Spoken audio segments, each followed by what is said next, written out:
여러분 안녕하세요, 딩몬입니다.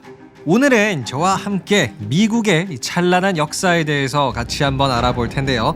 미국의 탄생부터 시작을 해서 미국 하면 가장 먼저 떠오르는 위인이죠. 에이브라함 링컨이 등장하게 되는 남북전쟁까지 미국의 그 숨겨진 역사에 대해서 오늘 저와 함께 모두 알아가시길 바랍니다. 바로 시작하죠. 자, 미국은 현재 북아메리카 대륙에 위치하고 있는 나라입니다. 그리고 우리가 미국을 떠올리면 주로 백인들을 떠올리는데요. 하지만 원래 이 북아메리카 땅에는 조금은 까무잡잡한 원주민들이 오랫동안 살고 있었습니다. 그러나 이 원주민들의 땅에 유럽인들이 들어오면서 미국이 탄생한 것인데요. 최초로 오늘날 미국 땅에 상륙한 유럽인은 바이킹족들이었습니다, 여러분. 이때는 1000년 전 바이킹족은 아주 뛰어난 항해술을 가지고 있었는데요. 지금으로부터 한 1000년 전이니까요. 그 당시에는 나침반도 없었고요. 모터가 달린 배도 없었겠죠.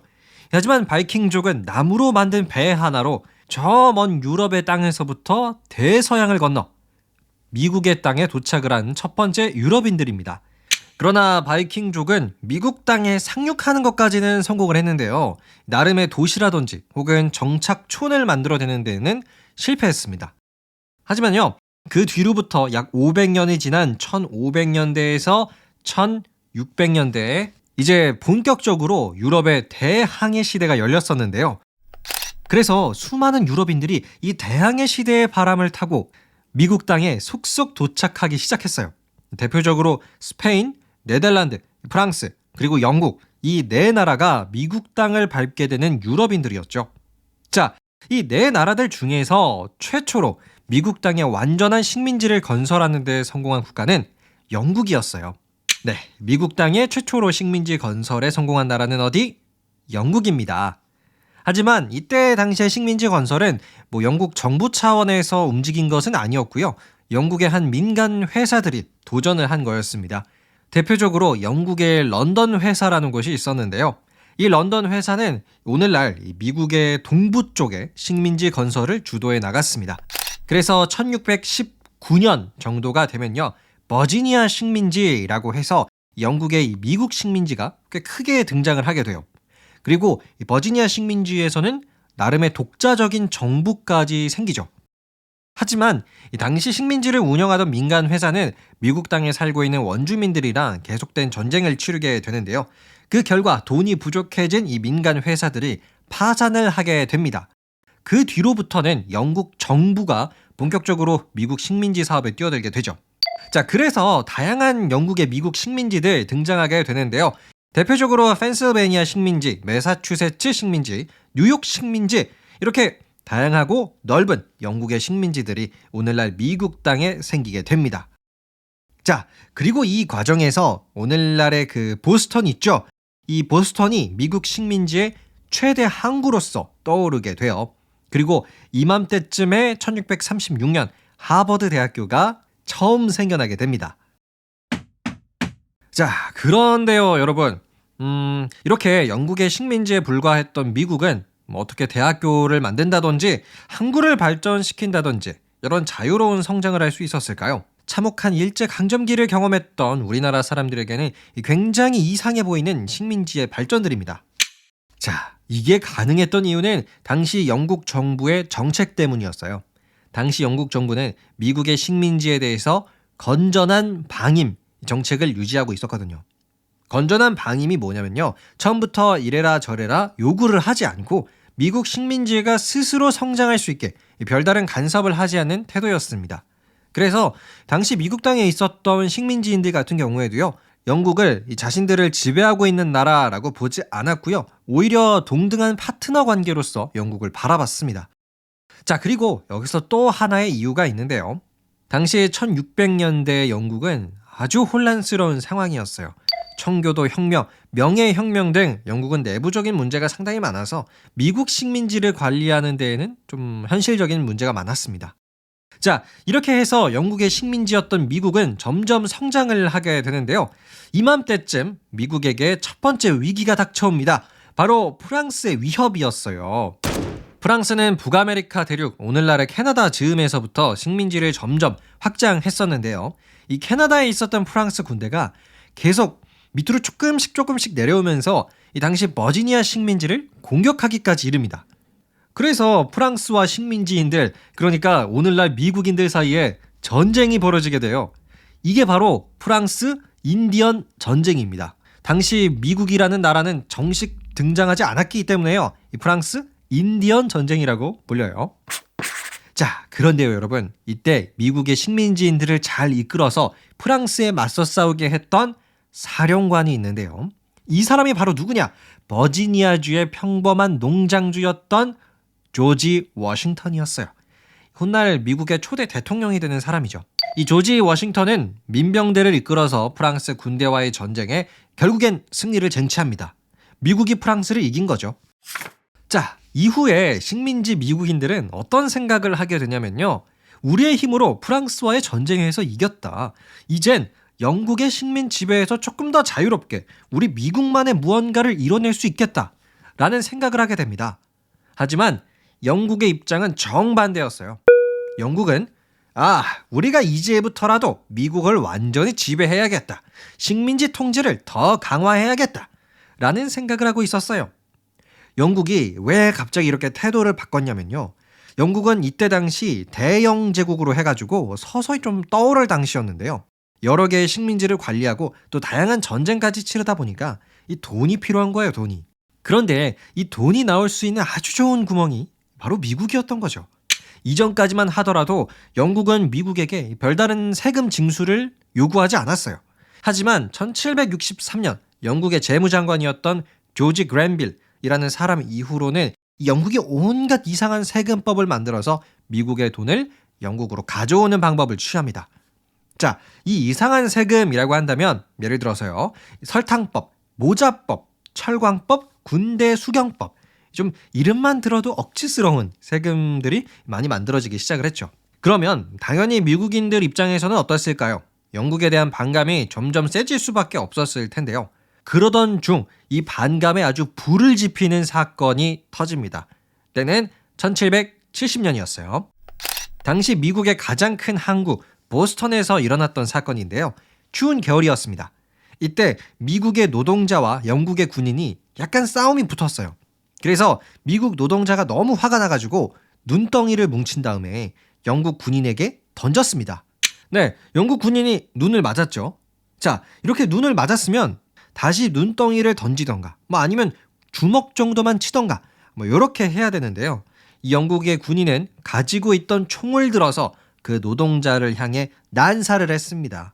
순식간에 미국인 노동자 5명이 죽어요. 눈 한 번 던졌다고요. 그래서 이 사건을 계기로 미국 대중들의 이 영국에 대한 분노가 상상을 초월합니다. 결국 영국 정부는 이 사건을 조금이라도 마무리하기 위해서 미안하다, 우리가 사과한다 라고 한 발 물러서는 모습을 보여줬어요. 하지만 식민지 미국과 이를 지배하는 영국의 그 긴장감은 계속 유지되고 있었습니다. 그러던 중 그 갈등이 폭발하는 사건이 터지는데요. 때는 1773년이었어요. 이때 당시 영국의 동인도 회사라고 있습니다. 많이 들어보셨죠? 이 동인도 회사. 이 영국의 동인도 회사가 당시에 좀 재정 악화를 겪고 있었어요. 이러다 회사 망하는 거 아니냐라는 파산 위기에 처해 있었습니다. 근데 영국 정부가 이 동인도 회사를 살려주고 싶은 거예요. 그래서 어떻게 하냐면요. 미국에 대해서 이 마시는 차 있죠. 이 차 독점권을 동인도 회사에게 부여를 해줍니다.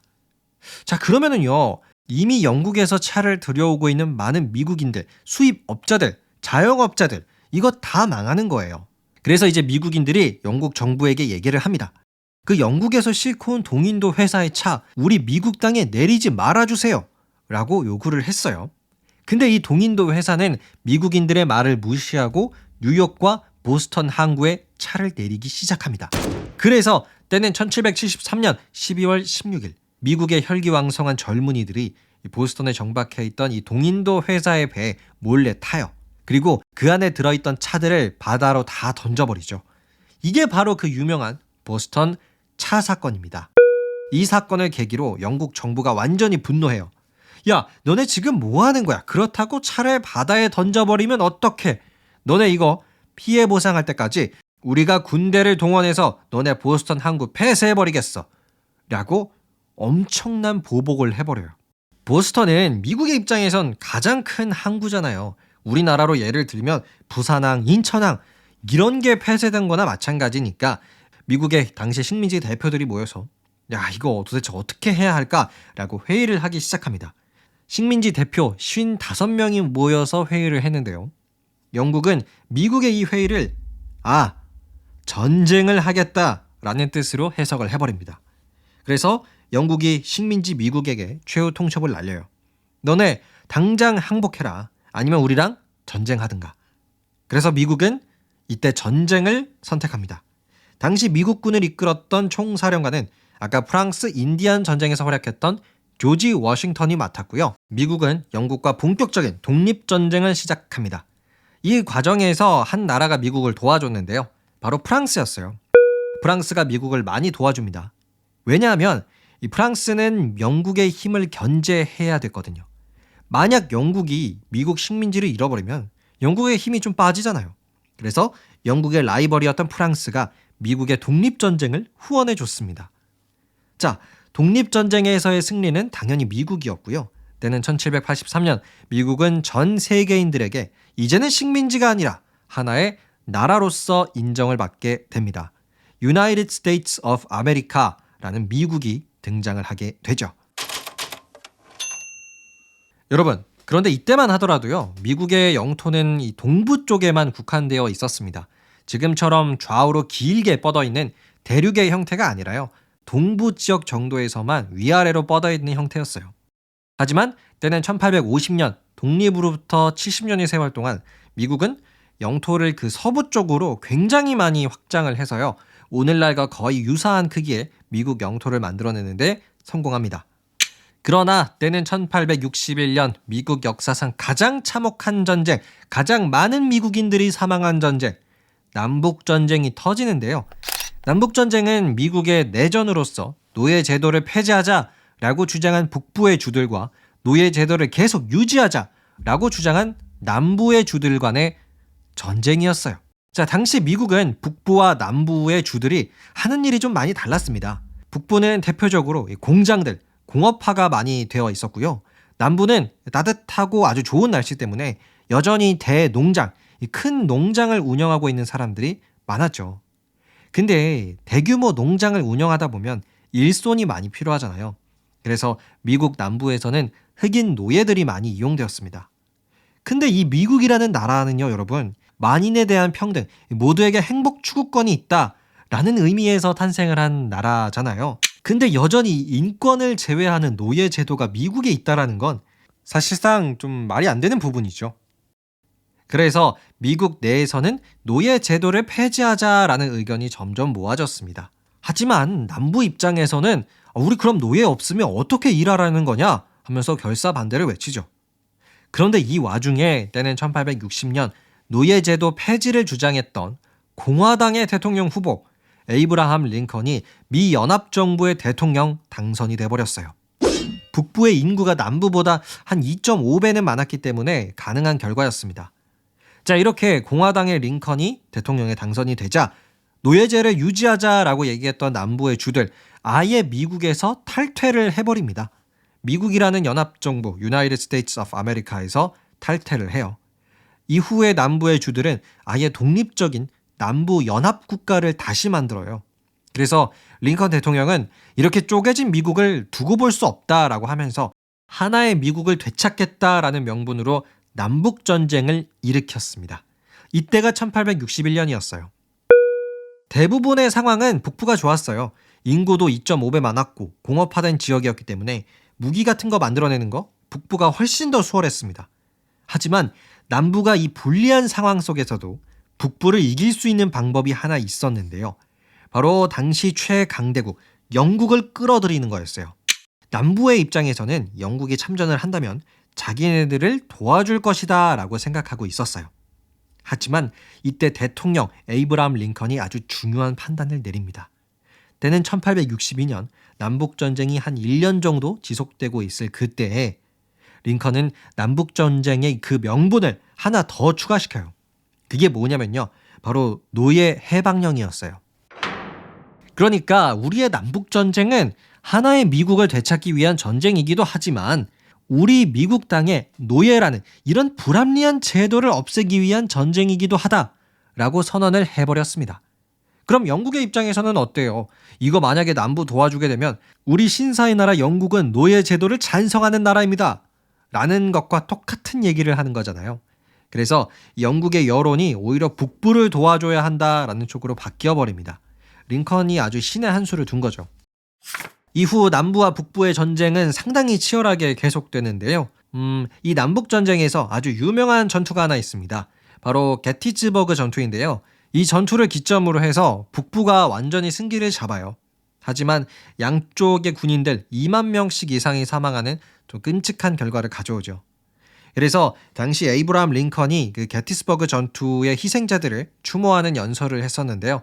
이 연설이 바로 그 유명한 국민에 의한, 국민을 위한 정치를 하겠다라는 For the people, by the people, of the people에 나왔던 그 유명한 연설 장소입니다. 아무튼 이렇게 해가지고 북부의 승리로 남북전쟁은 끝이 났는데요. 하지만 링컨 대통령 또한 암살을 당하고 맙니다. 자, 이렇게 북부의 승리로 끝난 미국의 남북전쟁은 끝이 나고 다시 미국은 하나로 합쳐지며 평화의 세계가 찾아왔습니다. 네, 지금까지 미국이라는 나라의 탄생과 참혹한 남북전쟁까지 저와 함께 알아봤는데요. 여러분, 이 남북전쟁 과정에서 등장하게 되는 오늘날까지도 아주 유명한 기업이 하나 있습니다. 바로 미국의 제약회사 존슨앤존슨인데요. 전 세계에서 가장 시가총액이 큰 제약회사라고 할 수도 있고요. 백신도 만들고 약도 만들고 여러 가지 피부 스킨 로션 이런 것도 만드는 존슨앤존슨이 등장하게 된 게 바로 이 남북전쟁에서였습니다.